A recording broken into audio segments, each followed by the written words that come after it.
Situata e krijuar nga moti keq ka ndezur në kuvend debatet mes mazhorancës dhe opozitës, që në krye të saj kreu i grupit kuvendor i Partisë Socialiste Gramoz Ruçi shprehu gatishmërinë e opozitës për bashkëpunim, ndërkohë që tërhoqi vëmendje për mos prezencën e kryeministrit Berisha në sallë. Kreu i ekzekutivit vinte sot në parlament të informonte për situatën në të cilën ndodhemi, të kërkonte edhe mendimin e të zgjedhurëve të popullit siç janë deputetët Majtas dhe Djathtas, pasi kemi shumë gjëra që na ndajnë, po kjo fatkeqësi duhet na bashkojë.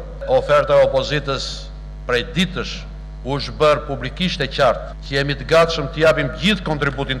Por kryeparlamentaria Topalli e ftoi zotin Ruçi të mos dalë jashtë rendit të ditës dhe në përputhje me rregulloren të kërkojë interpelancë me ministrat për t'u informuar për situatën në zonat problematike. Edhe herë zoti Ruçi je jashtë rendit ditës. Po ta kishit seriozisht, do të kishit shfryzuar të gjithë drejtat që ka opozita për të bërë pyetje, për të bërë interpelancë, për të bërë mocion, asgjë prej këtyre s'keni bë. O zonja kryetare, prezia nuk jo ndihmon as në këtë rast. Jeni në thyrje të rregullore në preferancën. Edhe kreu i grupit kuvendor të demokratëve Astrid Patozi, në kundërpërgjigje të planit të masave të propozuara nga Selia Roz, akuzoi kreun e socialistëve se po krijon struktura paralele me ato të shtetit, duke abuzuar me fatkeqësinë e banorëve të bllokuar. Ky plan që paraqitet sot është kundër banorëve që kanë nevojë jo për fjalë boshe, por për ndihmë konkrete. Kuvendi i Shqipërisë nuk miraton plane.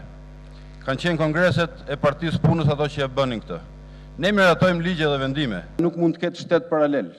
Çfarë opozita është kjo që ngre një shtab të vetin, zyrë informacionit të vetën, madje edhe parashikimin e modit e ka të ndryshëm, a thuhet se qeveria, pushteti lokal, ushtria, policia e shtetit dhe agjencitë e tjera janë të një shteti armik.